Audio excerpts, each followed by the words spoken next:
Well, hello everyone. Welcome to join our meeting, our ACC 10th virtual event. Uh, I'm very glad to have everyone here and hope everyone is doing well.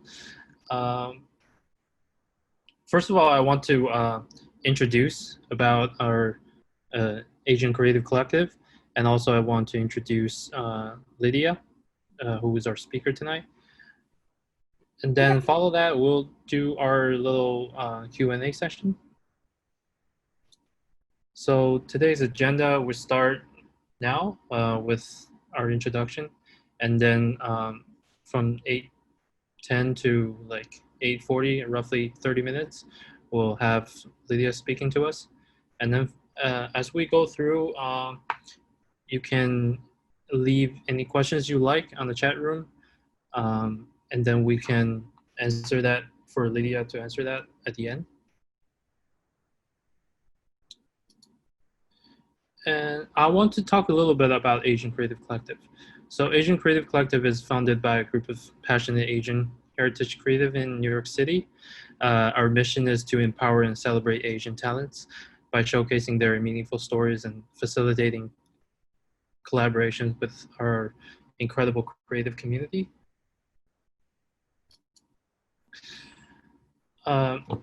So ACC community has been growing significantly over the past year and a half. We have over 800 attendees at our live events and more than 1,800 people interested in joining our monthly event on Facebook so far.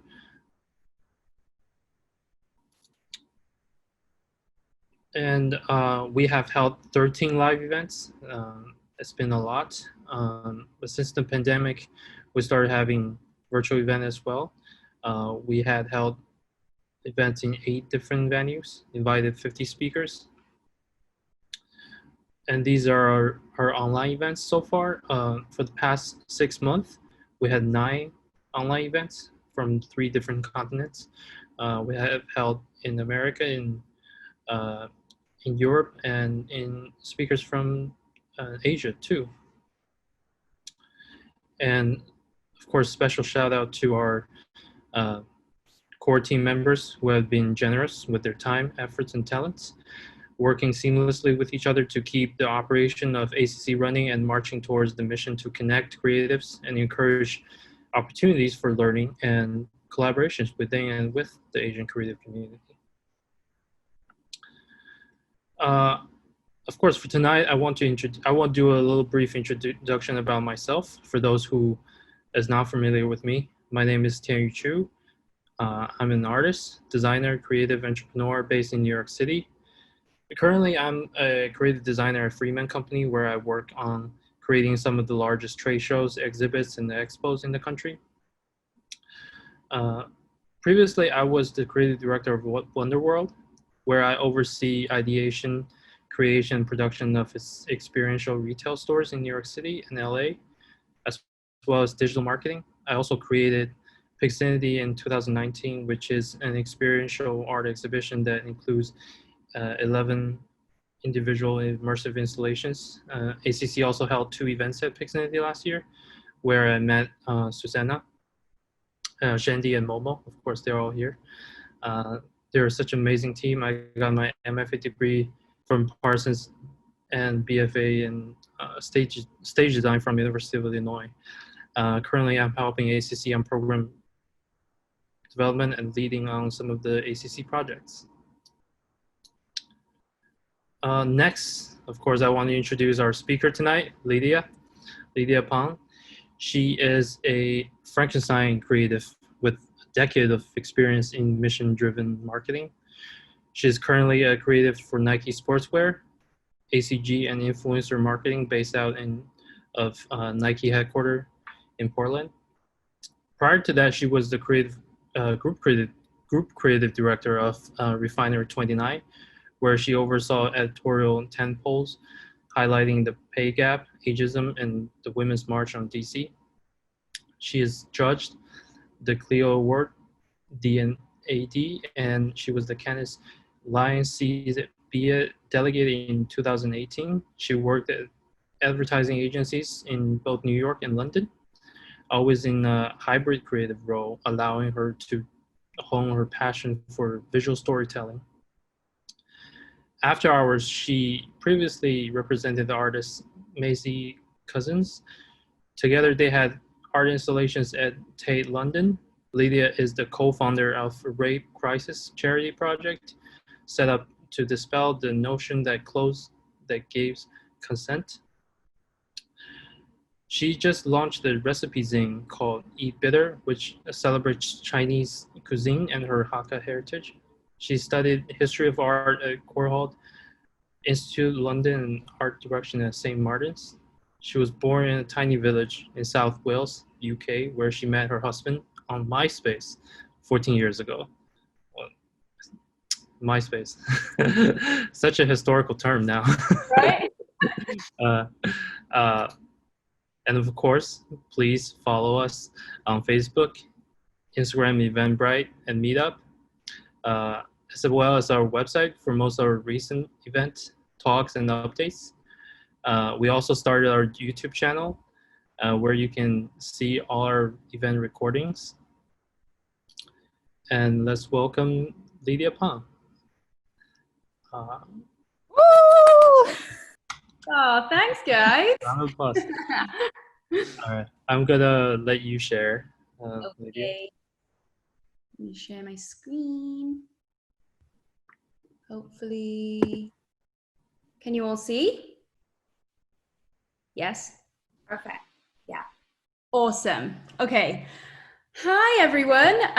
Okay, such an honor to be speaking with you today. I'm going to tell you a bit about myself, my journey and my career, and also why it is important for me to learn the lesson, Eat Bitter.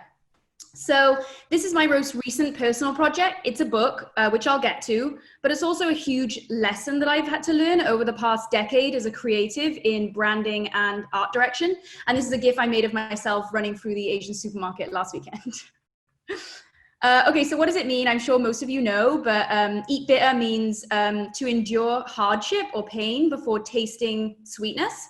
And so eating bitter really forces you to kind of adapt and pivot, be resilient, endure tests and obstacles. It means you have to really embrace the process, no matter how tumultuous.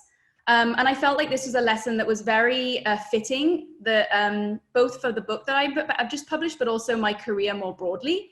But before I get there, let me just introduce myself properly. I know you guys did that, but I'm Lydia. I'm originally from Wales in the UK, and I'm currently a creative at Nike, and an old emo kid living in Portland. And yes, I did meet my husband on MySpace. So let me kind of set the stage for why it was important for me to eat bitter. Welcome to my existential crisis, day one after graduating. My whole career, I have been constantly shoved into little boxes, as if it wasn't hard enough being often the only woman or POC in a room most of my career. They would often ask me, so are you like a strategist, or are you like a designer or a writer? And, you know, I know why they did this to me. They wanted to make sense of me, right? They wanted to figure out what I was good at so they could brief me, hire me, bill me to clients. They wanted me neat and tidy in a kind of craft silo and in a box. And this sparked like major imposter syndrome for me. I wasn't the best at any of these things, and nor did I want to be. And, you know, to my fellow Asians watching right now, you can imagine how painful that was for me to not be the best. I thought this was an industry about innovation and vision and disruption. And yet I felt like on day one, I had failed already, and failure was not an option for me.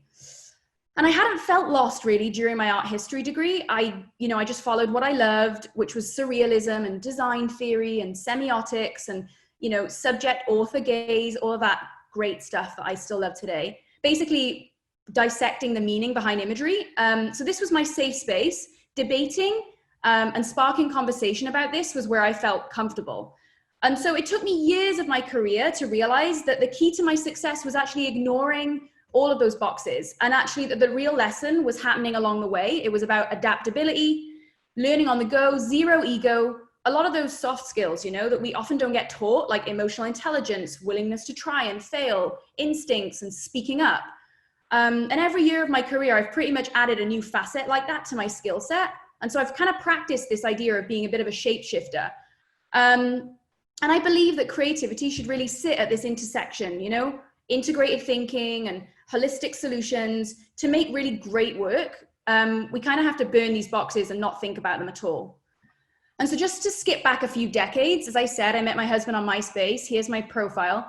And actually my creativity more broadly was born out of MySpace, really, like practicing and adapting and trying new things. And, you know, where I'm from in the UK and Wales, it wasn't exactly brimming with inspiration. So I spent a lot of my time on MySpace, and that basically shaped a lot of my thinking. I started playing with design and hacking HTML and branding and editing images. And so really it showed me that I could contribute to culture all the way from Wales. So my belief system and success was really born out of this spirit of jumping in, caring really deeply about something, making it inherently personal and just kind of giving it a go. And I believe that we as storytellers, you know, we're all creatives, we have an enormous responsibility to fill the world with meaningful messages and images that unite and shift thinking. We all just want to feel something, basically, is what I think. So although I worked in advertising agencies, on the weekends, I started making personal work that made me feel something. So I co-founded a rape crisis initiative with some friends, and we used a male photographer, Peru, and he captured these shots of girls in London on a night out in their party outfits. And the premise of the campaign, which was like complete personal project, totally self-funded, was just, the idea was that an outfit cannot give consent. Clothing can't speak, a red lip or a skirt can't say yes. And that was something that we really wanted to get across with this. And we got loads of press, it was awesome. And, you know, victims reached out thanking us, and it felt like we did something that helped people dispel the myth around consent with zero budget really, or help. And I really didn't have any experience either, but it was just something I cared about. And so the creative was successful because of that, and it felt amazing.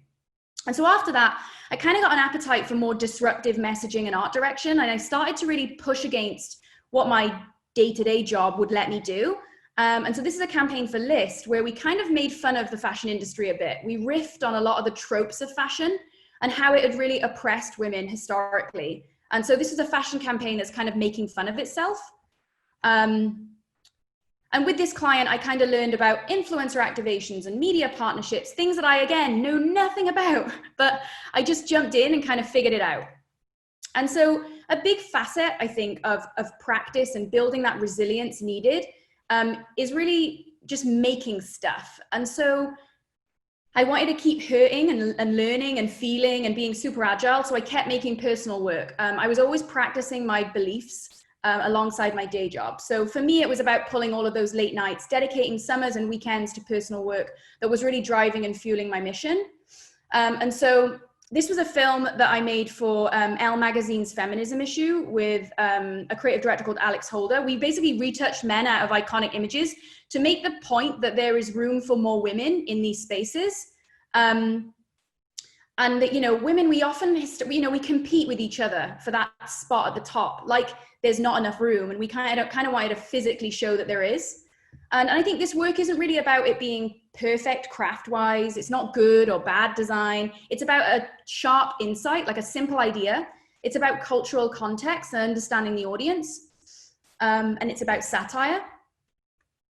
And so I never stopped practicing and finding new creative facets and ways to push myself and eat bitter, really, to like continue to like put myself in situations where I found something challenging. So this is a project I did a couple of years ago where I recycled dead flowers. I basically set myself a challenge to set up, brand, turn a profit in 1 month.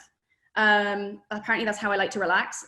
So I constantly want to try new things and fail at them and learn from them. I did not know anything about flowers, but I managed to build a really cool installation in one of my favorite stores in New York. Another thing I tried my hand at was being an art agent. So I represented art photographer Maisie Cousins, who I met on Instagram. I just reached out to her and was like, I would love to help you with your career and help you get shows. And we did, you know, shows at the Tate, and she was featured in Dazed and Vogue. And we even shot Bjork, which was amazing. And so kind of out of all of that kind of growth and pushing to the very edges of my creativity, leaning into change, adapting and failing, and kind of pushing away from my innate need for validation and perfectionism, which I'm still working through, I began to really form my own perspective around things, about stuff like gender and clothing, and why eyebrow pencils and beauty is actually very feminist. And so I started to get noticed for having an opinion about some of these things. And then I started at Refinery 29, a feminist media company, which was the most amazing experience for me. I made some really fun work, and I was really able to intersect my personal beliefs and activism with my day job. So you see here, we did a campaign around ageism. Another was the branding direction for the Women's March. And I felt like suddenly the things that mattered to me, like pushing forward like gender equity through images, and what I got paid to do day to day, became the same thing. It was epic. And this was my very first day at Nike headquarters in Portland. I did not wear Nikes. I realized later that was a mistake. But let me be clear. I did not get this, which was my dream job, really, to work for like the biggest brand in the world, mission-driven marketing, dream to work for Nike. But I did not get this job because I am the best designer or the best writer, best art director. I'm literally none of those things. Not even remotely. But I have built a set of beliefs and opinions and ways of working that pushes creative and ideas into a new space. Creative that kind of identifies the enemy and the job that we need to get done, embraces the change and the constant spin of culture. And, you know, I'm not afraid to have those really tough conversations about what makes creative successful. So really what started as fragility and imposter syndrome, not really knowing which box I fit in, became my superpower in the end, because now I get hired because I'm imperfect and outspoken. And I get paid to come up with crazy ideas like this one that seem impossible to pull off, and yet we did do that. And ensuring that diverse voices and experiences are championed and celebrated in my job. This is JJ, who's the first Muslim hijab-wearing referee. She's amazing. And telling stories about sport that kind of go beyond famous or elite athletes that you would imagine, but really everyday athletes who are shaping culture and defying conventions. This is Apple Yang, who's a dancer and a Douyin, like TikTok star.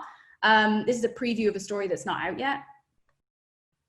And of course, as ever, alongside my job at Nike, I still have my side hustles. So last year I started my most personal, my most recent and personal project, which is called Eat Bitter. So a collection of short stories and recipes that are from my childhood.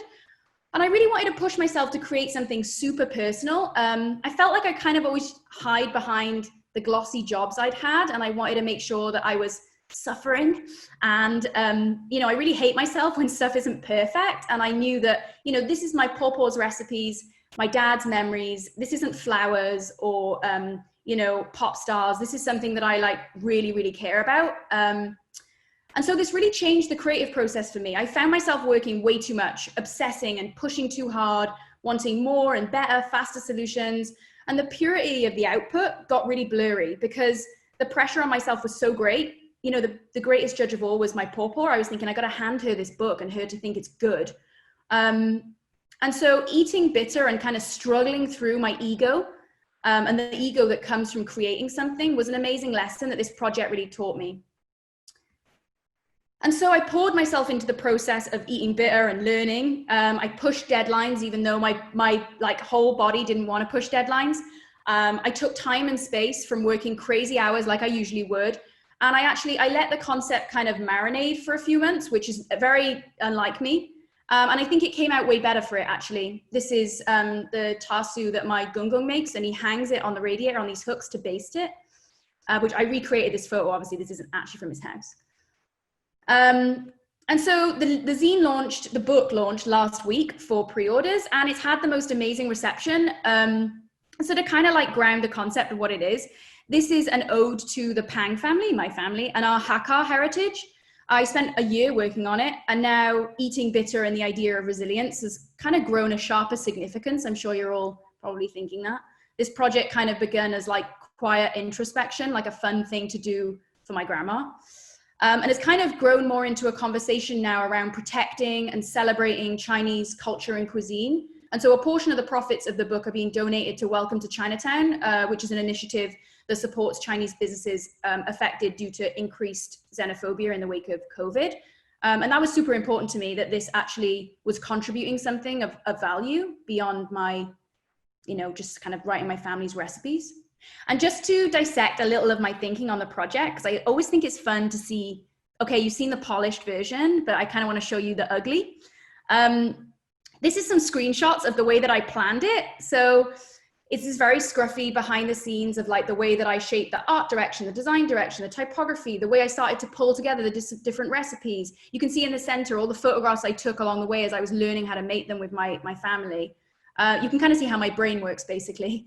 But the creative direction was very much born out of this Hakka spirit, kind of punk poster reference, very much like the Hakka ancestry, very much about that independent and resilient spirit.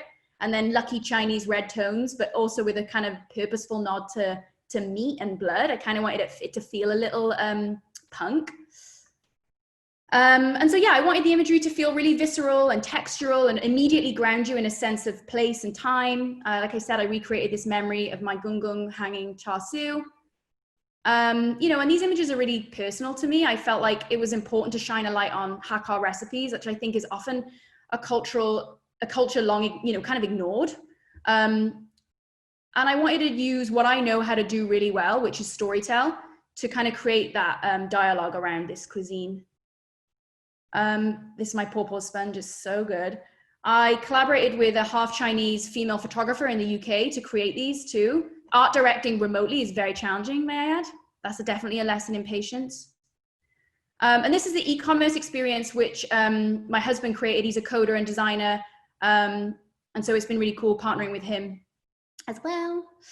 But mainly, I suppose I learned through that project that resilience and struggle and imposter syndrome are really the blood that I've come from. And actually those experiences have broken and built me. And eating bitter as a concept more broadly for my whole career is such a strong thing that's defined me and defined my career really. So yeah, I really wanted to share that with you guys. Thank you. If you have any questions, this is me on Instagram if you ever want to reach out. And this is me at work. Amazing. Love your photo. Love your photo selection. We started getting some questions coming in. Well, of course, thank you, Lydia, for speaking to us. This is amazing. This is such an amazing presentation and the work you've done. Yeah. We have one question to ask. I love the book so much. How did you come up with the theme by using red filter on the photographs to illustrate the topic? How did you come up with like this color scheme? Your art direction, think process. Yeah. That's a great question. I am a big fan of like going very broad and then distilling down. So I love the Instagram saved button.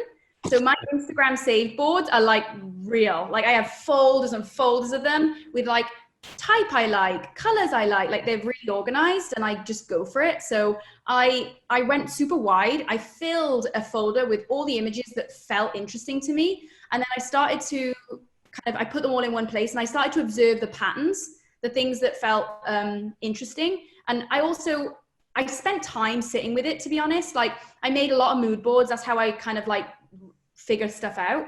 And actually looking back at a lot of the design direction and art direction, a lot of it now, a year on, I'm like, yeah, that was kind of off. You kind of have to go to the bad ideas to find the good ones.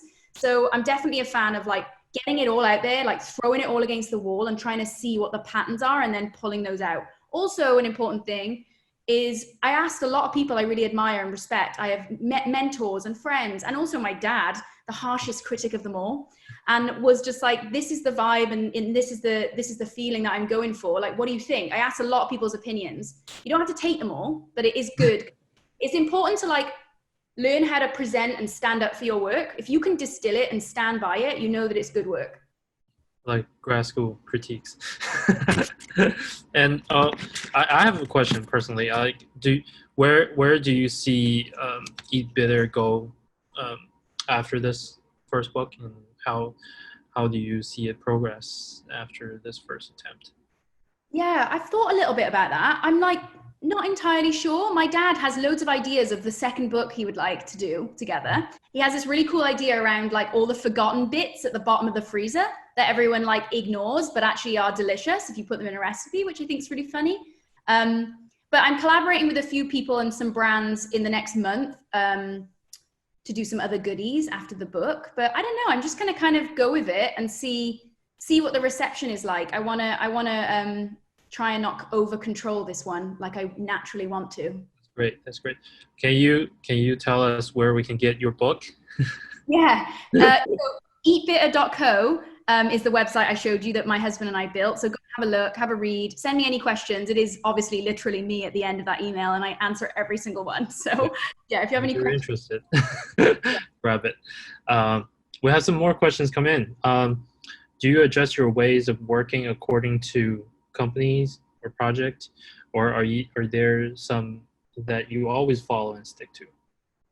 That's a great question. And actually, at the beginning of my career, I definitely did do that. I adjusted myself based on the room, thinking that was how you got ahead. And actually, that's total shit. The minute that you stop doing that and you actually just create your own set of beliefs that you can stand by and stand up for no matter what, you'll start getting put in the right rooms and placed in the right jobs and reached out to based on those beliefs. So I actually don't change at all now. You get what you get. This is what I think. This is how I would approach it. And I am now hired based on that opinion. So I would say do the work to figure out what those things are that you care about and the belief systems that you want to show up for every day for a company. And then let those things be the way that you make those choices. But I definitely wouldn't be, I wouldn't change hats just for the sake of a company or try and fit into a certain shape that doesn't feel natural to you. You won't make good work. Mm-hmm. That's great. What do you think about the current creative industry? Do you feel like you have the voice leading the Asian creative community in terms of, I guess, your area, your industry, or your company in general? Wait, rephrase the question. What do you think about the current creative industry? Do you feel like you have the voice leading the Asian creative community? Me? Yeah. I don't think so. I mean, that would be nice. Do you find your voice like being heard? Yeah, I don't leave any room for it not to get heard. I'm very opinionated, and I think that's how it should be. If you have an opinion about something and you care about something deeply, then you should speak up. That's what I think. Next one, love the Eat Bitter project. I'm not even sure what emotions I am getting, but it's definitely pulling at something visceral and personal. How do you pull yourself out of creative blocks? Oh God, that's such a good question. I really struggle with this. I'm very like extreme. I'm a very binary person. I'm either like on it and I've like lit a candle and I've got eyeliner on and I'm like winning at life, or I'm like really not feeling it. And I think what I've learned is instead of trying to always like push through, to acknowledge the days where I don't feel inspired, I don't feel like it's a good idea, and let it be. Because actually I stopped working on Eat Bitter about 6 months in. I thought it was like the best idea ever. And then like 6 months in, I was suddenly like, oh shit, I don't know if I like it anymore. It's like gone awry. I've lost confidence. I feel like I don't know how to write these stories. They're so personal, because you guys will see if you read it, it's like they're childhood memories. They're very personal. And so I felt like I was giving too much of myself. So actually what I did is I realized that I was running on empty and I needed to refuel. So you need to figure out the things that refuel you. So for me, it's going to spaces, usually art galleries, that make me feel inspired and kind of like refuel that tank for me, or reading books, or, I actually find the internet quite stressful, and Instagram as well. On good days, it feels super inspiring. On bad days, I feel like I'm just like, everyone's so busy and fabulous and doing so much, and I'm like so slow and behind. So I think it's noticing the energy exchanges, noticing how you feel when you leave a certain space or leave a certain activity, and knowing that either refuels you or doesn't. And on days or months where you're having blockages, gravitate towards those activities and spaces that will refuel you. That would be my suggestion. But don't be too hard on yourself if it takes a while, because there's a reason. You're resting, getting ready to come back to it. And I'm glad that I rested, because then when I came back to Eat Bitter, I was able to make it way better. Yeah, that I feel like that's the common challenge for all creatives. Yeah, It's really hard to get into another one, and not burning yourself up. Uh, exactly. yeah. How do you deal with vulnerability of putting personal stories and views out there in your work? Mm, not well. I feel very anxious. But I've realized that the best work I personally make is when it's inherently personal. Like if it's something that I care about, if it's something I deeply care about that keeps me up at night, like like inequality in gender, it keeps me up at night. That bothers me. And so thinking about the power we have as storytellers to like shift that and change that day to day with our jobs, it kind of motivates me. And so when something is personal, I found I show up for it way better. So although it is seemingly a little exposing and painful, I think it's so much more rewarding when you see like my dad thinking that this is so cool that our family's recipe, that people care enough to buy this book, is like, that's kind of it for me. I don't really care about anything else. I feel like really gratified that I used a decade's worth of marketing brain to put my family stories out there. So honestly, I struggle. I was up all night. I did an interview yesterday about the book, and then I was up all night last night, couldn't sleep, thinking about my answers and were they very good? And it's yeah, I think the short answer is it's really hard, but it's worth it. It is tough. It is tough. I have another person. I mean, the same person asking, following up her first question. Quick follow up on to my first question. What are some of the examples of some processes and beliefs you always live by? Probably said something about it. I mean, do you want to say more about it? So I kind of touched on it a little, but I can expand more. So like, I believe that storytellers and image makers have like the power to shift perception and unite thinking. So for me, the belief systems that I get up for every day is advancing gender equity, is thinking about storytelling as a medium for truth and good, and is infiltrating from within. So I work for the biggest brand in the world for a reason. We have reach, we have power, and we're able to reach as many people as possible. And I want to do that with all of my beliefs around what I think is right, because I want to right those wrongs. I get up because I want to right a lot of the wrongs previously. A lot of those stories and images that fill our world, they are the mirror back to us. They are what we see.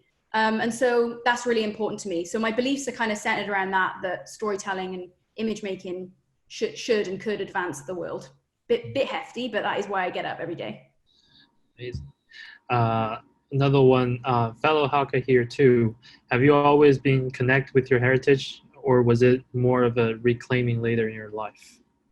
Yeah, I'm glad you asked that, because actually I wasn't connected at all. So where I grew up in Wales, we were the only, Chinese family. And I kind of like didn't acknowledge the nuances of what that meant. And I think it's because there weren't many people around me that were interrogating it or questioning it or shining a light on it. It was kind of just like, yeah, okay, I'm half Chinese, great, got it. It was like kind of like pushed aside. And actually, Wales is a really beautiful place, and my family are amazing. I'm lucky that my grandparents, my uncles and aunties are all there too. So I was really brought up in households where we were eating all this amazing Hakka food. But the nuances of what that meant didn't become really relevant to me until I moved to Hong Kong first, and then to London and New York. It was almost once I left home, I realized, like, in super diverse spaces like London and New York, I realized, wow, like there's a real nuance to my identity, especially as someone who's half Chinese. And that clash of the Welsh culture in the UK and being half Chinese and Hakka, those felt like such uniquely odd things to come together. I felt like I should talk about them. Yeah. Yeah, it's very unique experience actually, I feel. Yeah. Well, someone said, totally agree with the ups and downs of the internet and feeling a pressure to keep up. Well, that's common. Great. What are the creative outlets or channels you would like to explore next? What are the creative outlets or channels you would like to explore next? Ooh, I haven't really thought about that actually. Each year I've tried to pick a format that is like unique. So I tried like art representation and installations, and then I tried floristry and floral design, and now I'm trying publishing a book. I don't know, maybe more physical products. I am craving like the tactility of making something and crafting something that I can hold, probably because I work in digital creative all day in my job. So yeah, I don't know, maybe another sort of physical product, or I would love to build a digital product that kind of speaks to the sentiment of what I was saying around like storytellers and like, you know, how we can be advancing like the creative industry. So that's something I would also like to do, but I just don't know what it is yet. Do you feel any kind of inconsistency, like in terms of like, or do you feel like no matter what you do, what kind of art or creative things you do, you're still consistent about what you believe in? Yeah, I think stylistically and format wise, my creative output changes constantly. It always looks really different and it always manifests really differently, but the inherent like insight is often similar. Yeah, it's often around making space for dialogue around difficult topics to do with identity politics. Yeah. How do you feel about bringing that kind of notion or of feminism and, you know, talking about female positions in the society, like raising awareness and overall in a company like Nike? Or like, do you feel like you're bringing that, or Nike is carrying out that kind of idea too, or about female? Yeah, I wouldn't work for a company that wasn't progressive in that way, or at least had an appetite to be progressive. And Nike is, I think, at the forefront of pushing that conversation. So, yeah. Definitely. Okay, let me see. More questions. Those are all from me. Do you have to do any particular preparation to protect copyrights, arts, etc., ahead of publication of the zine? I all I put inside the zine was like a copyright, like from a friend who had self-published a zine before. I got advice again, always asking people. So I got advice from a friend who had self-published before, and you kind of put a disclaim, like a paragraph inside it to just say like, don't copy me. Well, that's really nice. Hi, Lydia. I'm from Cardiff, Wales. I'm curious how you stay connected to your root, because Cardiff is nothing like New York or London. It doesn't have any Asian communities. Yeah, where I'm from in South Wales is, I mean, we used to go to Newport to like a lot of the like, there would be like Asian community gatherings with my Pawpaw and Gungung to stay connected. But honestly, I was lucky enough that most summers we would fly back to Hong Kong to be with our family in the village in the New Territories in Hong Kong. And so if I didn't have that, I think, like to your point, it's not a very like Wales is not a very diverse place. Hence why I only found really like the depth of my culture upon leaving it. But I do feel like, to my fellow Welsh, I don't know if you're actually Welsh or if you just live in Cardiff, taking up space there and being there with your identity and with your opinion and with your work is so meaningful. So don't underestimate that. I think it was about a year ago, I did a talk at Cardiff Museum. And even though I've done talks all over the place, it felt so important to go home and to do a talk in that museum where historically a shitload of white men had done talks. And so to be a woman, Asian, showing up, discussing my career, returning back from New York and taking up that space was really important. So yeah, I feel That's you. nice. That's really good.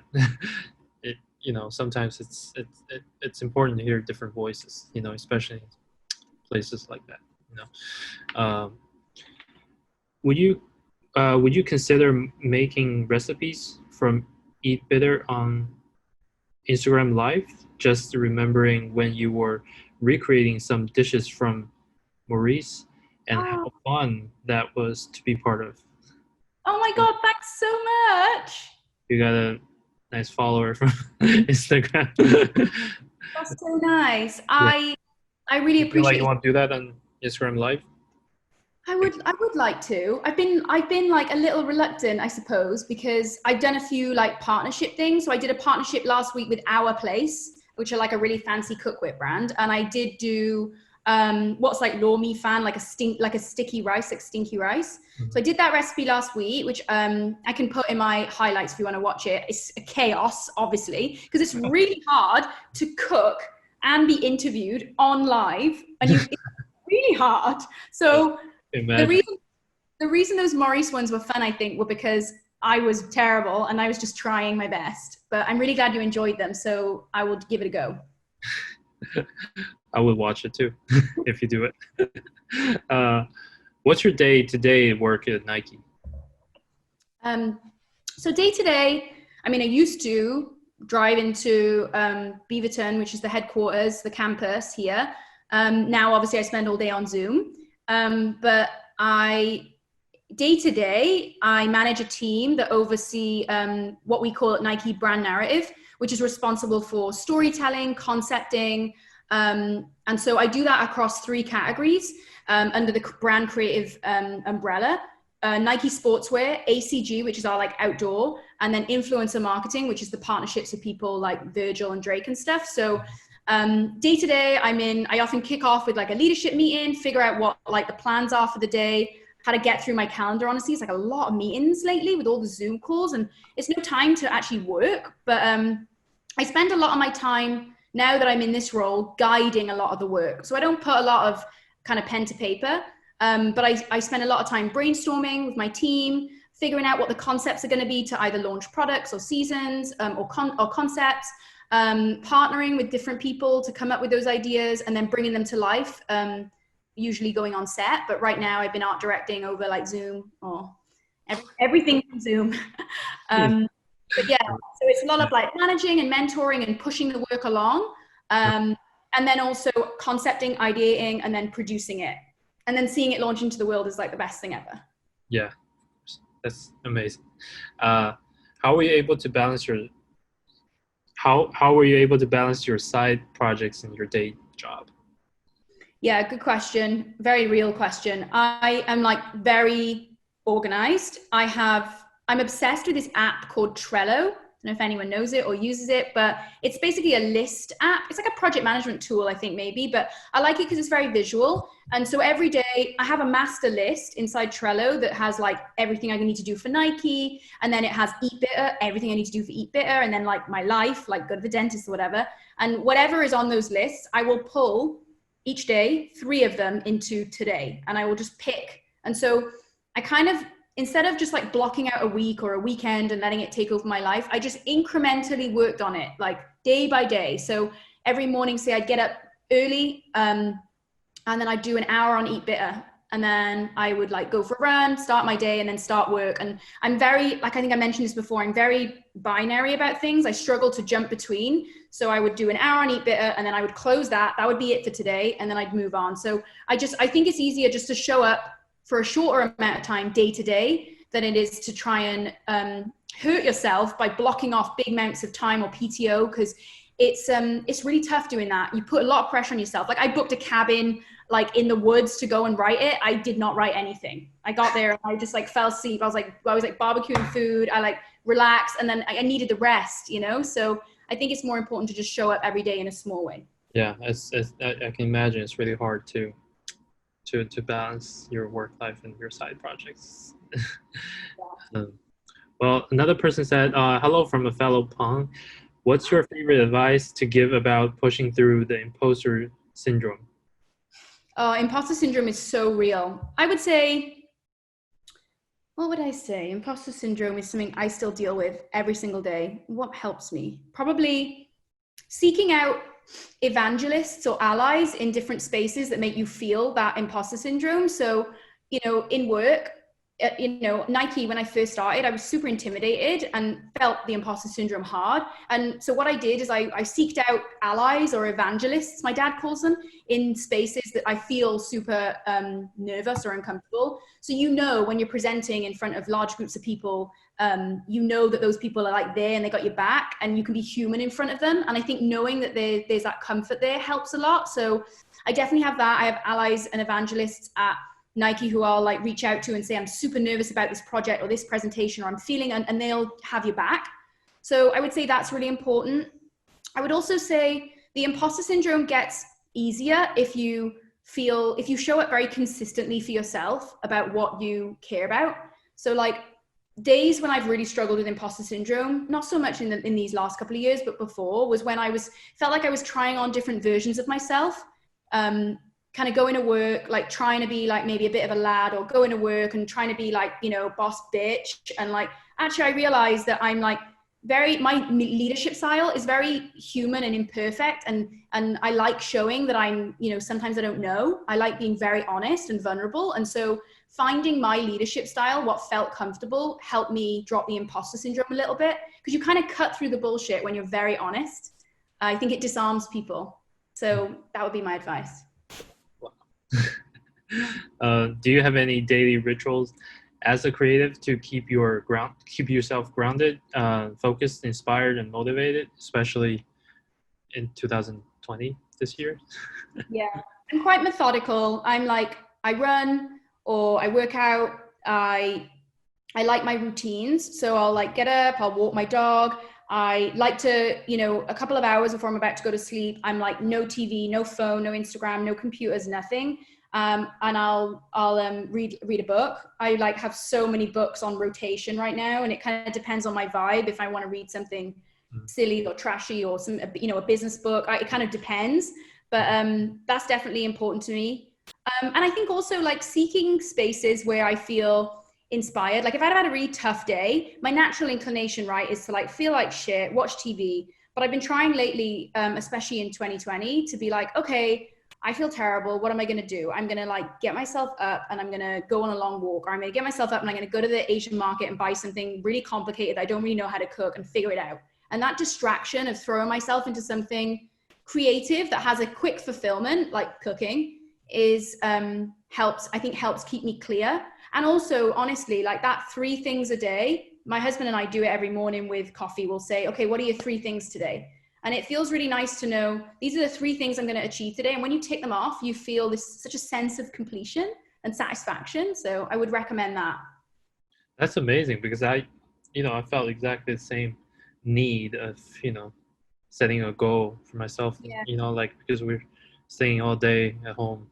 And I'm surprised you can work out, because there's no way you can work out in New York City. And Yeah. of course, I love your Instagram feeds too, like how you plan it and the whole look. And it's like you can put it aside, That's really hard. That's really hard. Yeah. Let's see.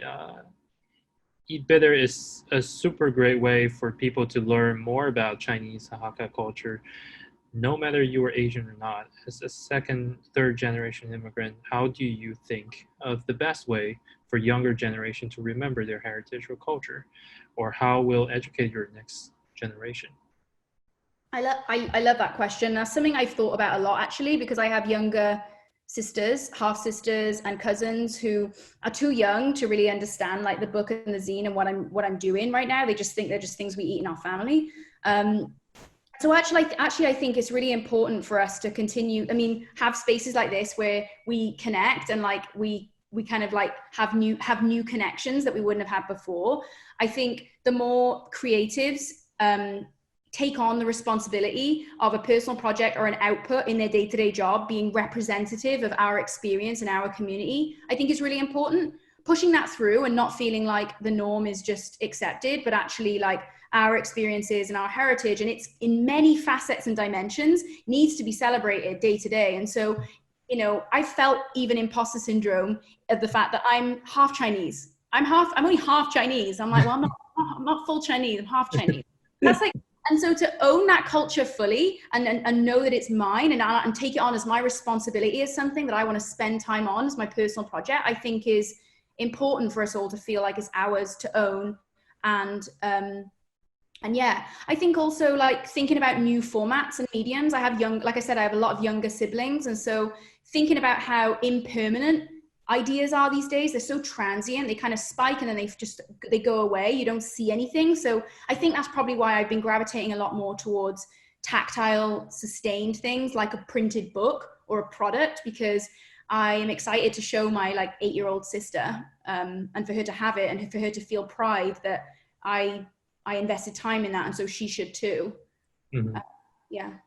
Yeah, it is. It is hard when I have cousins uh, who were born here. You know, like they don't know anything about China or Asian. They don't know much, and um, it does create a sort of hard time for me to to go back to it. Like I constantly go back to China to learn about myself and my own culture too. You know, it's constantly reminding ourselves and who we are, and we're all, um, you know, like it's embrace the differences. You know, Exactly. and that's what we do here too. That's what ACC is trying to build a community and to get our group together um, to have a voice, our voice, you know, different than you know other ethnicities. You know, Yeah. we should have our own voices um, in this. And know that we can have each other's backs, right? So like you're all now like family, you're creative family. So Yeah, like if you're concerned about negotiating in a job or you feel like you're not being heard in a specific project, like yeah. this is now like a space where I feel like you can show up and speak up and know that you can reach out to me because I am invested in this being like I want that. I like that matters to me, you know? All right, everyone on this chat room, you hear that? Everyone's on me, and I will painstakingly reply to everyone. Follow Lydia on Instagram, Facebook, LinkedIn, everything. Follow her everywhere so you can ask questions anytime, anywhere you want. Yeah. I And mean don't it. forget to It buy her matters. book. If we haven't got each other's back, then what's the fucking point? Yeah, that's such a great value for all of us. You know, like we do it here and we want to do it here.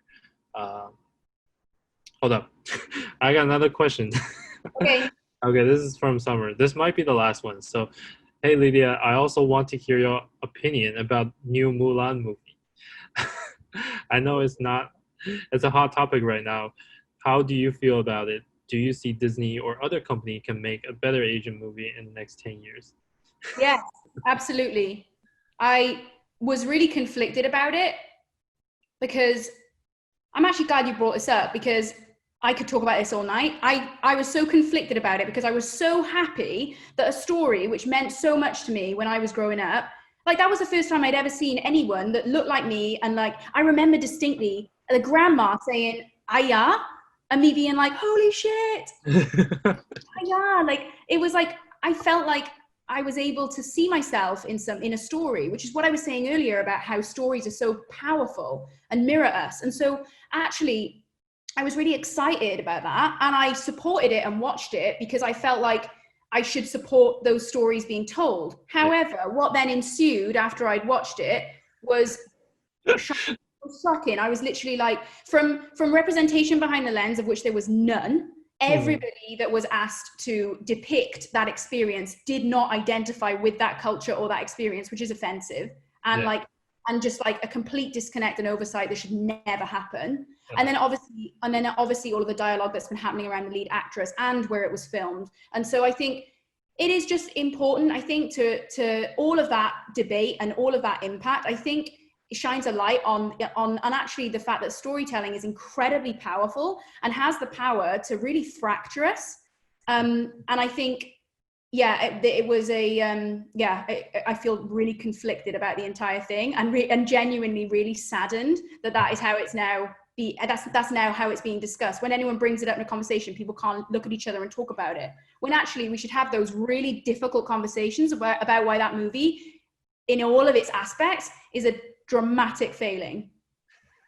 Oh, I, I'm so happy to hear this. I'm so happy to hear this I'm from you. sweating. I'm so Uh, annoyed.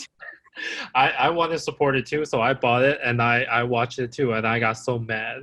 I was like, this the whole group of the crew of the major team should go to prison for what they did, and I was like, this is nothing.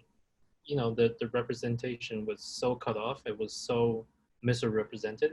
It And meant reductive. in the set, in the costume, in the language, in the culture, in every single thing they could make a mistake. There is a mistake. The only thing that I thought was progress was the representation of her as a female and then female allyship. That was the only thing that was progressive. The rest of it was fucked. Yeah, I also felt the only progression I felt was that I heard they were gonna have a white female play Mulan instead of an Asian female. So I was like, well, I guess that's the only good part. Oh, we got another question from Momo. I really admire your effort and strong voice around gender equality. I feel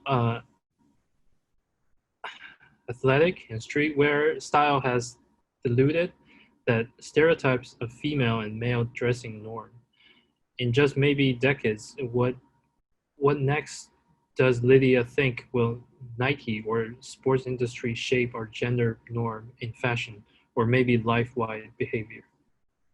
Yeah, I think that's really interesting. I think that fashion and brands are often behind in like language in reflecting the dimensions of identity and who we are. And actually, I think breaking that binary construct that is gender is the work that needs to be done, because that does not exist anymore. That does not exist. And so the fact that clothing is becoming not rather a platform for that expression and discovery, but actually confining that and reinforcing the binary is something that needs to be advanced like day by day. And I know that's a massive priority for Nike, something that I work on as well.